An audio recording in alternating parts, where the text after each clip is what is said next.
Lawrence Lake off I-40 and Western. That's where water has passed guardrails. In some areas, barricades block traffic from passing through. All of this has residents and nearby business owners concerned. ABC 7's Jillian Idle standing by live right now with the latest. Jillian?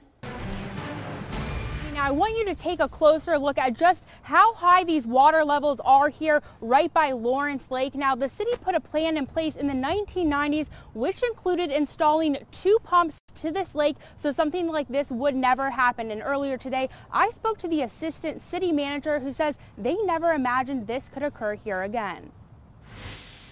Cars driving by. I didn't think it'd ever fill up again. People stopping to take photos. I've lived here for 34 years, and like I said, I've never seen it, this high. And nearby business owners in shock. I was just going to check and see if I have flood insurance. This after Lawrence Lake in Amarillo overflows with water for the first time in more than 30 years.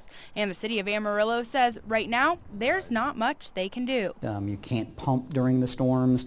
When you pump, you're pumping from one playa to another. When they're all full, there's no place for the water to go. So at this point, what we just need are some breaks in between the rains so those playas can naturally drop down so that our pumps can work. Back in the early 1990s, the city created a master plan adding 2 pumps to this lake. With a 100-year plan, this wouldn't happen again. But the assistant city manager says one of the 2 pumps broke overnight, and that's what's caused some of this flooding. The force main, the actual pipe itself to rupture, probably just lucky in timing. The worst time you could possibly have it happen, it decides to happen. Despite what's caused it, residents and nearby businesses are more concerned with what's next. I just have to leave.